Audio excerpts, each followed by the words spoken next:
kilesas or defilements will not go away on their own. They will put up a fight. They will not go away on their own. They're always sharpening their tools, their weapons at you in their battles with you as you progress on the path. And many of us are not progressing because we're stuck. We're stuck on a memory of how it felt some time ago during a certain meditation, sitting, or an insight we might have had. But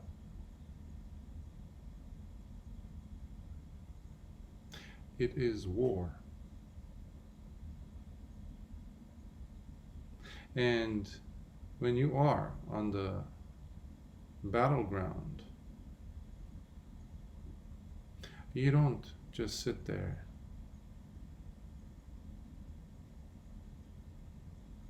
expecting things to happen to the better, to a good outcome, while you're sitting there when there are enemies at you, coming at you with very sharp tools, weapons that destroy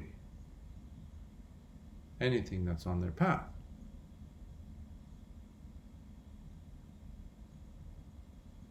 So,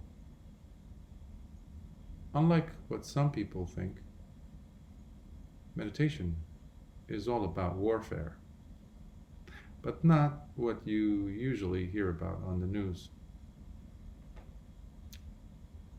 The real important war, the one that goes on within the mind, your life. From the moment you wake up, you're at war. They will not put away their weapons. They will not coming at you, will not stop coming at you.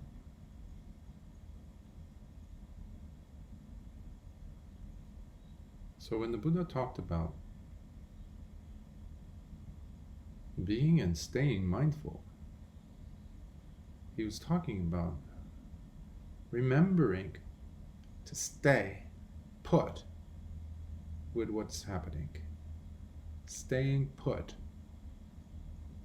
That's sati. It's not going somewhere else, in the far off, distant future or distant past, thinking about this experience and trying to gain some support from that, from the memory of that. Yes, there are places for those things here and there, but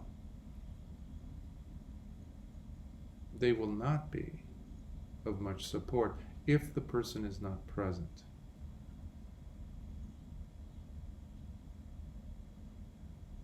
So as you are staying put with whatever is taking place, you're not just in a state of calm, you're engaged, you're active. The mind is active in understanding, in discerning. For that, the Buddha used the word sampajanya. That is clearly understanding what is taking place, which is wisdom. It is the active energy needed for you, the soldier, in this ruthless warfare that is waged by your kilesas in your heart, in your mind.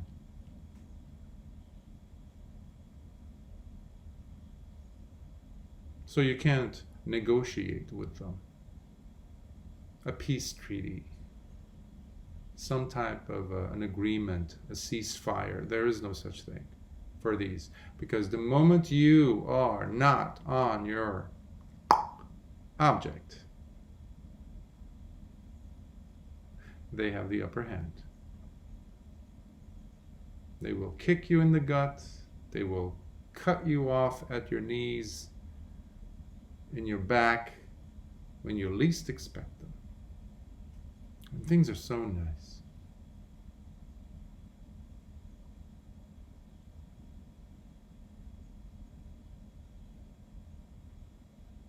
So what we're talking about is also the difference between those who look at just samatha or calm meditation.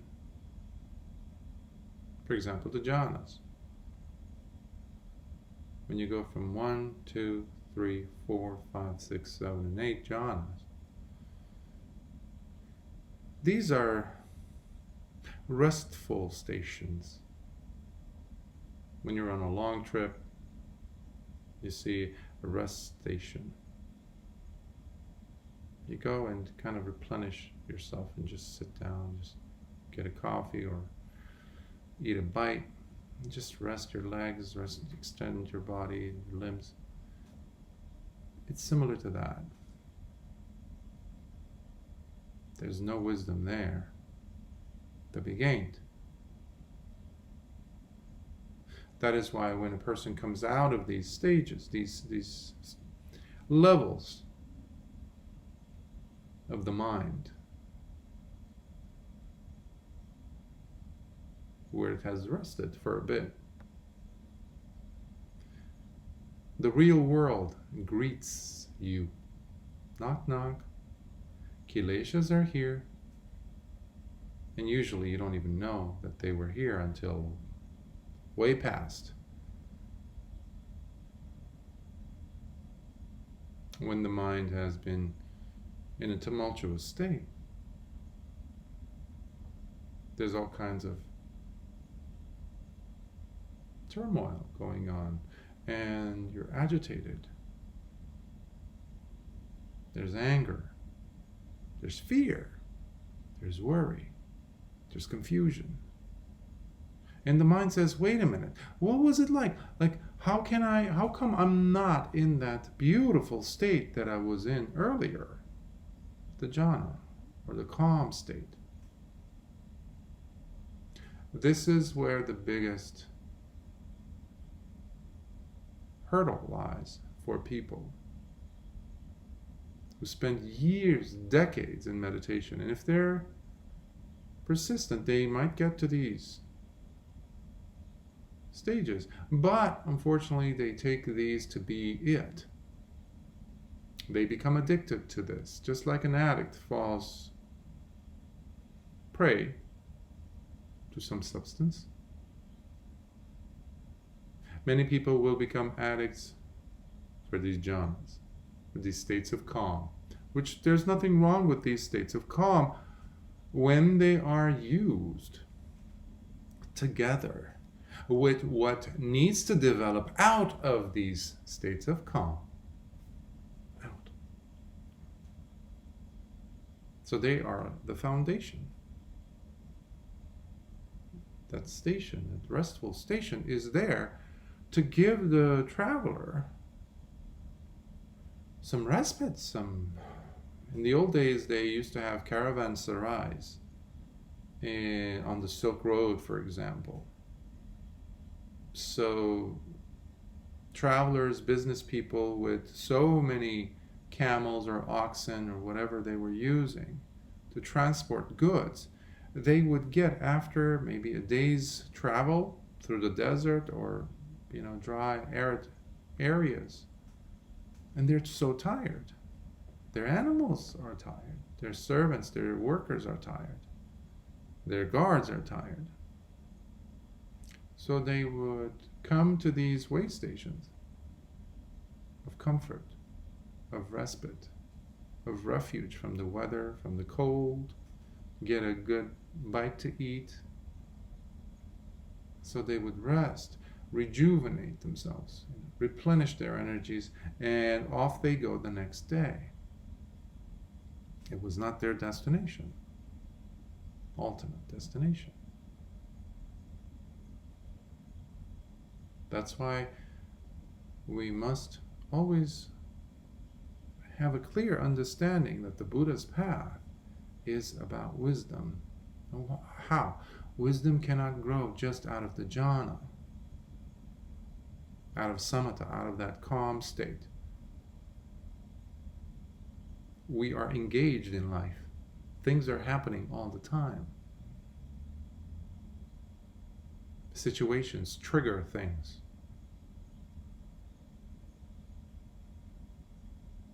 So kilesas, that's life is the ground for kilesas.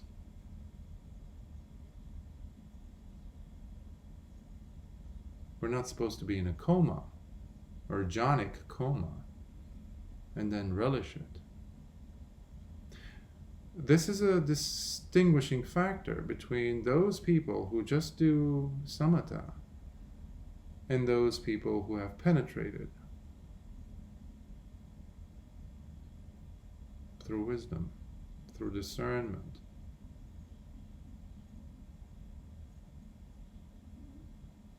This is what I also mean by when I say the Dhamma is in your heart, as Ajahn Mahabua would say, as are the defilements or kilesas inside your heart, our heart. Not in some book, not in the Nikayas, not in the discourses of the Buddha or the Arahants. But what does that mean?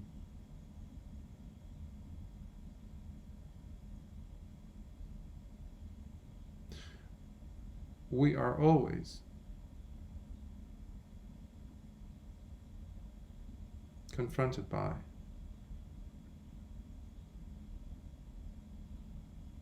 things that we don't like, that don't agree with us, what we would like to happen. And these are triggers.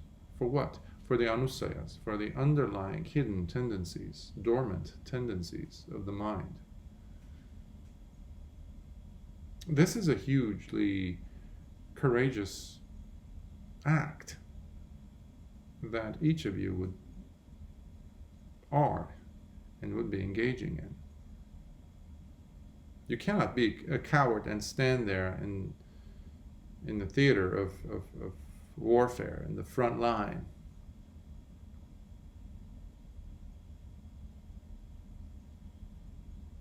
You must be holding yourself heroically, standing your ground. And that is not easy, because what you are standing up against are the limitless lifetimes that you have lived in which the defilements were the Lord. We have been pawns in their hands. So the defilements know everything about you, almost. But they do know you best, which gives them an extra added advantage to use everything against you. So you must sharpen your weapons. You must learn how to attack. We're not sitting passively and just letting the defilements come and take over what we have worked so hard for. Even for the jhanas, of course. The jhanas are necessary. But they don't work on their own. There needs to be the presence of mindfulness, of sticking to it, staying put. Staying put. With it. Not running away. Whatever's happening. And facing. Lifting up the shield and using the sword. Using the spear and going at the defilement, yes. I know we're living in a culture where everything is so rose-colored, apparently. And we have to be very careful what words we use, even as Dhamma teachers. We don't want to offend anyone. The language that we use, we have to really doctor the words, edit, re-edit before it comes out, simply to not offend or shock the listener. Meanwhile, the whole meaning is lost. So we have this attitude of completely finding it repulsive to use certain words like war. Well, there's a war going on in your mind right now, whether you accept it or not. The Kilesas are merciless. The defilements are merciless. They don't care about any of the things you hold valuable, especially your own awakening, especially your desire to cut this chain of samsara once and for all, which is what was the reason why the Buddha taught in the first place.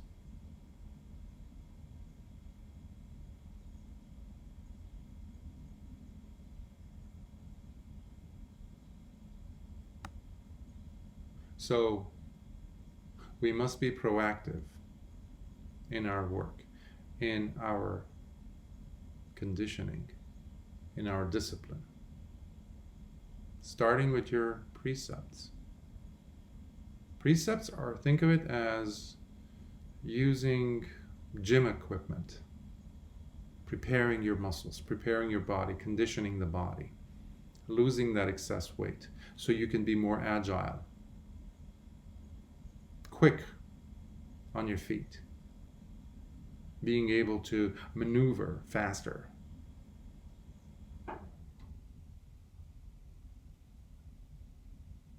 Flexible.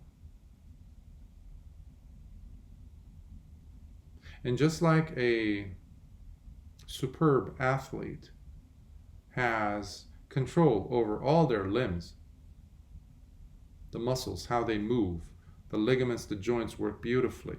They have a perfect proprioception, it's called, in fitness, in anatomy, kinesiology. The ability to maintain balance physically while being strong and ready to jump, to do things that demand focus, energy, strength, agility, and speed. Sila is like that. Is like that. And life and its conditions, including the Kilesas, can be like those heavy weights that you have to carry while training yourself. Free weights, as they call it, or dumbbells and different types of equipment, kettlebells, things like that, when a person is training their bodies.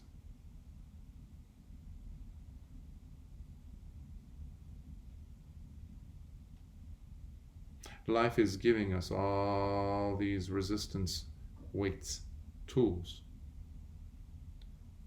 to break through the inertia of ignorance. And that is what everything is tinged by. You can experience jhana and still remain ignorant.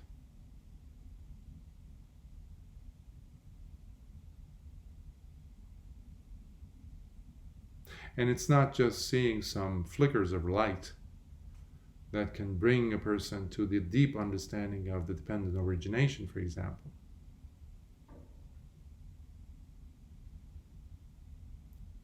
It's not just lights or sensations. It is a depth of understanding which takes place with the connection with life, especially the Kilesas. That's where the biggest prize is, because they know more about us than we do.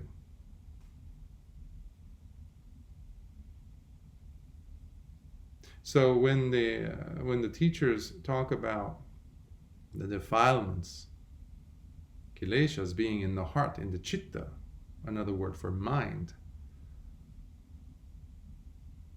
well, guess where nibbana takes place? In the mind. The same place that was dominated by kilesas all this time. But they need to be subdued. You need to bring them down.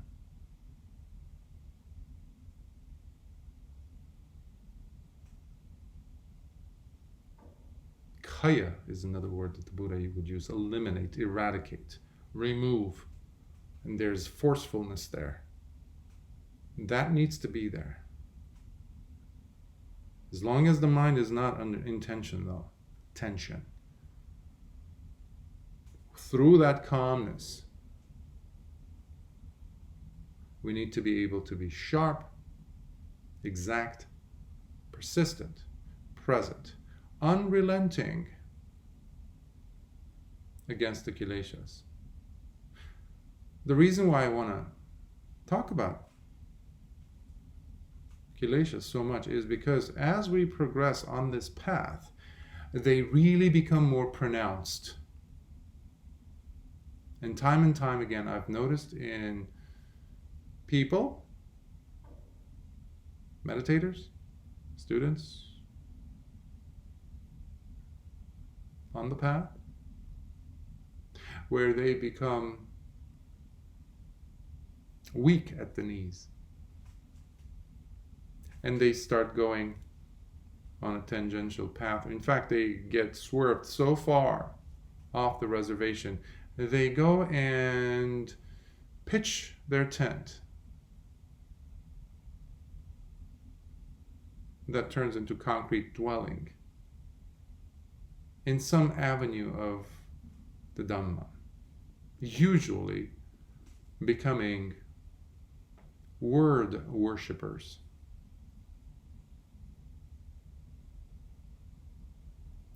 Some want to become encyclopedias of suttas. What sutta said what? Or the worshippers of a particular sutta or teachers. So they hide under the robes of their teachers. My teacher, my teacher, my teacher, my teacher, my teacher. This Ajahn, my teacher, this, my Ajahn, this, and my Ajahn. If my teacher or your teacher, this Ajahn or Bhante this or that, was truly an arahant, he would have kicked my head into place by waking me up to the fact that I'm not here to worship or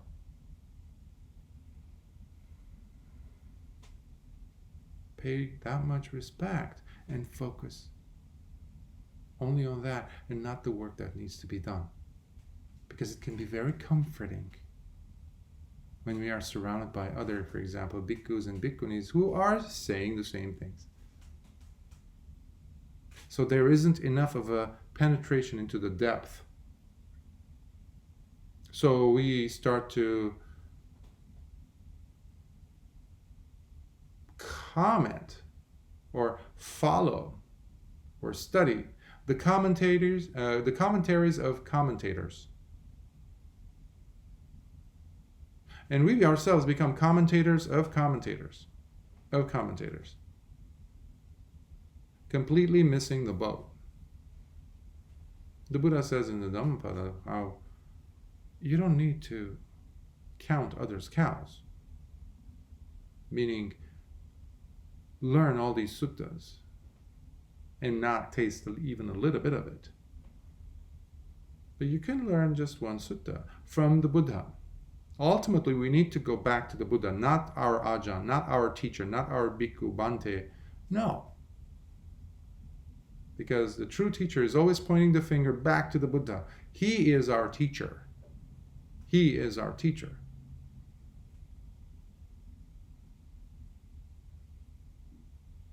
who again doesn't want us to worship him. So I know I'm talking about now another factor that I've noticed a lot. And because as you know, as a bhikkhu, I have to be very cognizant of these phenomena, because the lay people will automatically take on those qualities themselves out of respect to now you, the other bhikkhu. Now you are their ajahn. So there is this cult-like thing developing. And it becomes all about that ajahn, that teacher. What he said, oh yes, I remember. Let's put that on the shelf. It's fine, it's inspiring here and there, but we got to go back to the suttas. That is where we find the Dhamma, the teachings. This is important.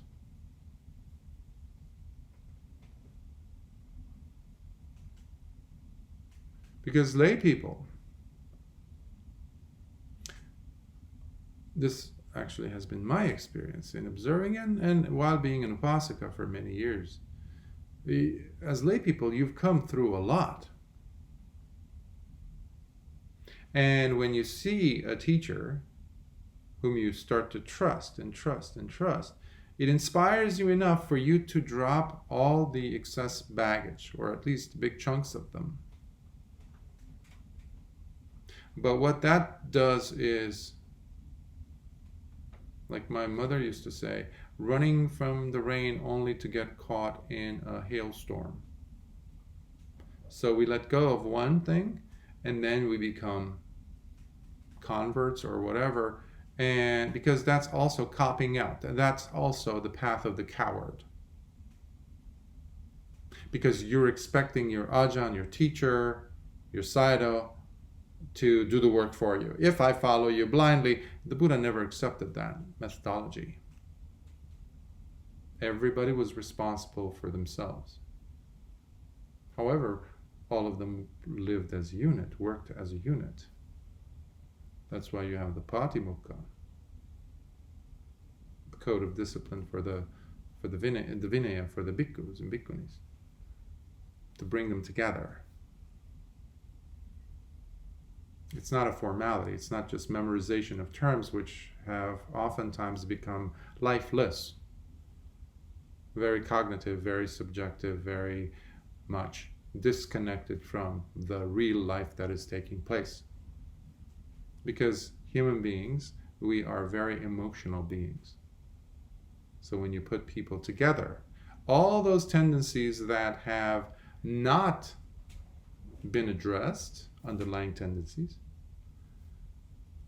will come out, because there's a smear of just new fashion. Now you're in robes. You shave your head, your eyebrows, your face, etc. Fine. But it's a new arena. So long as it's not been delved deeper. This is important if we are going to preserve the Dhamma. The teachings in this case. The Dhamma doesn't go away. The Dhamma doesn't need to be protected in a sense. The Dhamma is Dhamma. It is. It will always be. But the teachings of the Buddha, that's what we're talking about. So we need to be able to protect it. And the only way we can protect it is if we look at the Kilesas the way they truly are and not sugarcoat them. Not put a dab of honey smearing all over it, calling it my teacher, my attainments. If you have experienced certain things, and it's wonderful. They're the fruits that come here and there, but they need to change the person. But they don't come without a price. And that price is to be alert with the mind, constantly on guard, constantly, especially now, because we are bombarded, being attacked on every front. And the outside triggers are bringing up the inside.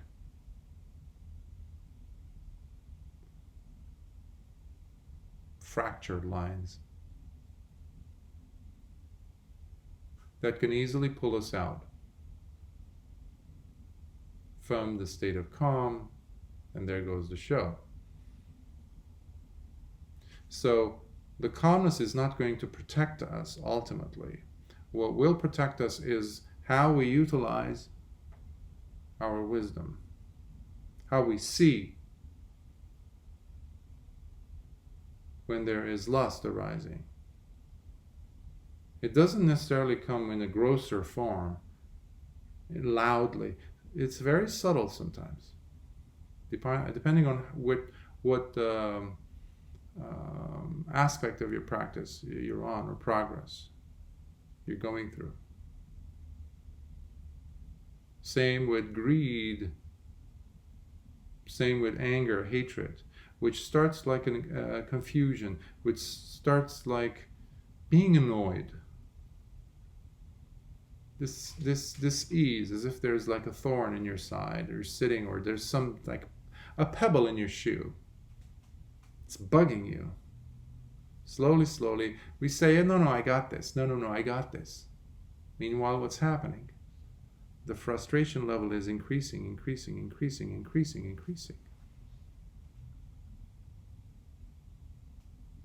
Until something happens,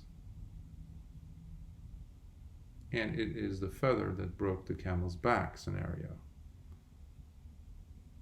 And we blow up. We get really angry or upset or break down, start crying. But one thing's for sure, the calmness, the tranquility in the mind is out the door. Actually, it was leaving the door, the room, from the moment, from the beginning, when we were neglectful to notice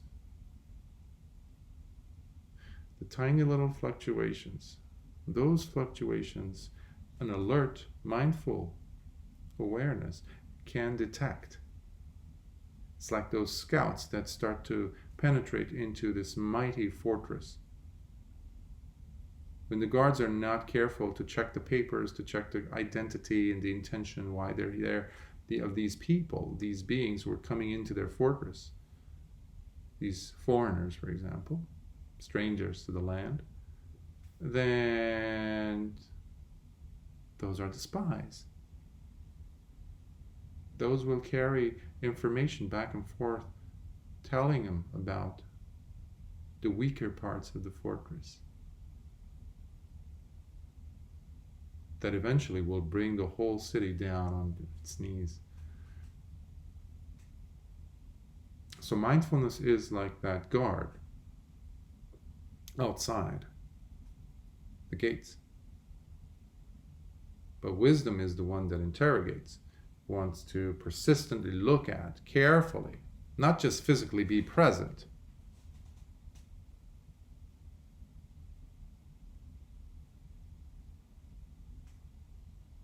But as you notice, this is a lot of work. And the mind, just like the brain, doesn't like to work hard, just like the body. Earlier we were talking about the body becoming more and more fit, conditioned, healthy, agile. Well, none of those terms come without a price. You need to work out at least 3 times a week. You need to watch your eating habits, sleeping patterns, all these things. Intake of water, food, all these things. Proper alignment, proper execution of exercises in the right amount. All these things require the body to undergo not so pleasant at times, at least in the beginning, new routines. That's why you have so many people who drop out. Well, the same thing happens for those people who are working on their mind. meditators. You have a lot of dropouts. A lot. Unfortunately, because it doesn't have the abundantly obvious, manifestable, if there is such a word, insignia, the appearance of what would happen, for example, in a body that is not or no longer training. So the mind, at least on the outside, especially when you're not engaging with these individuals on a day-to-day basis, you're not living with them. On the outside, they might look like saints. We might look like saints to ourselves until we choose to be honest.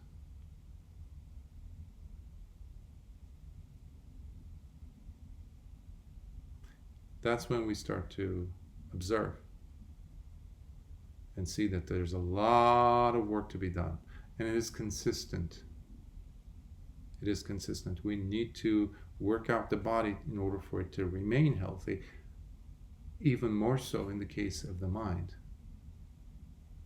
And by sitting there for hours and not going beyond deep levels of calm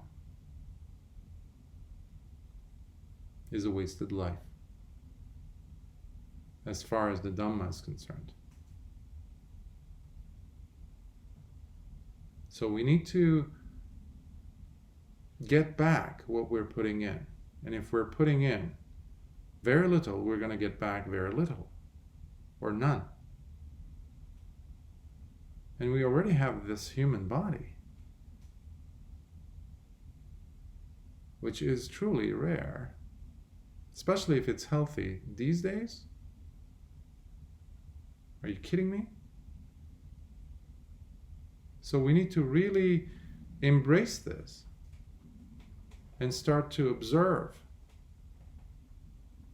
where or which parts of my approach in practice am I missing, or am I not putting enough emphasis, depth. What are the blind spots? In driving, there are blind spots. What are my blind spots? What do I talk myself out of usually to justify certain behaviors from myself? Are there those things? Or am I more and more and more and more like an open book, to myself at least? Am I justifying certain behaviors? And by extension, also justifying the behaviors of others. And you see this a lot with certain students who have become almost like, like worshiping their teachers blindly, even when they see things that are simply against decency, common sense. They wouldn't accept it from any type of a person, let alone a monastic or even a lay teacher. So we need to demand a certain level of decorum, protocol, behavior, just like from ourselves as well as from our teachers. But again, we come back to being honest, and honesty comes from utilizing wisdom. But the noise has to be dropped down to very little, if not zero. That's the samatha. Samatha will not work on its own. Especially when we're trying to deal with the kilesas. We are at war. We need to learn how to do combat. Bring the head of the kilesas and put him under our feet. I love Ajahn Mahabua's terms, for example, how he's like such like a warrior, and somebody who's coming in from today's so like laxed way of thinking, like from the West, they were like, oh, that can be very, can put off some people. But there's so much truth there. So we must say it and not doctor or edit, tweak the words so that it can become more palatable. We need to keep that authenticity, starting with the authentic way of living our lives, which is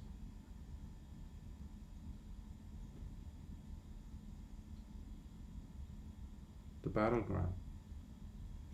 If things are just calm, happening nicely, but at the same time,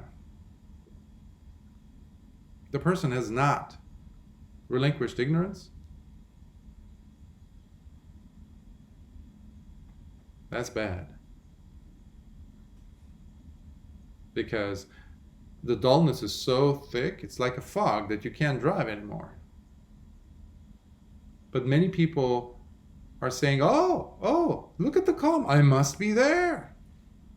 I must be, I don't know, an anagami. I must have at least become a sotapanna or an arahant. You have people today calling themselves arahants. Even lay people, which is mind-boggling as to how the mechanics of it, because there cannot be a layperson who stays a layperson after becoming an arahant. That's not possible.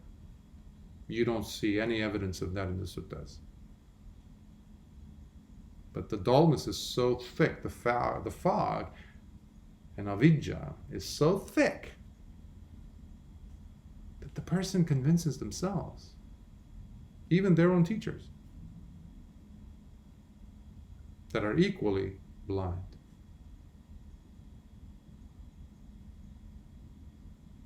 To prove such a fiasco.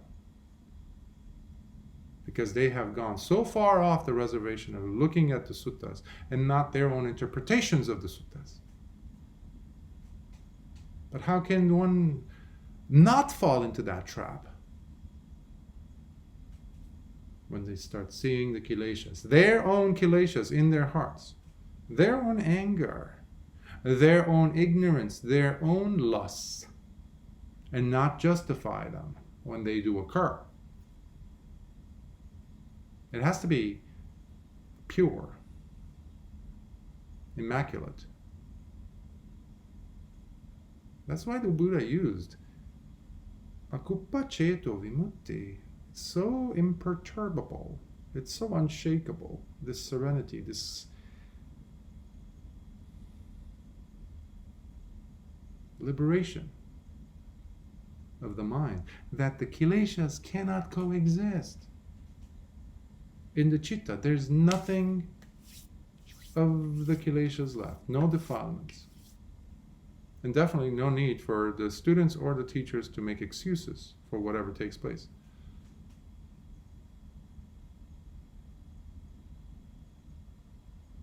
So I know I'm touching on several things, because of the themes that have been discussed during the week. But this is very important. And even if you take only 1% of all this, and for example, just going back to a more responsible way of living your spiritual life, responsible in the sense of living honestly vis-a-vis your own kilesas. That's where the hindrances, nivarana, come from. But the nivarana usually are being taught as coming during meditation, but that's not true. It is the wakeful time that is the most precious. What you do out of your sitting. And that is where the battleground is. Have your swords pulled out. Swords of alertness, wisdom, understanding, courage, to penetrate through this fog that you've carried all throughout lifetimes. And then the reward becomes worthwhile. So it's an everyday battle. Don't give up. Don't give up. Your enemy is in your heart. So is your liberation. So is Nibbana.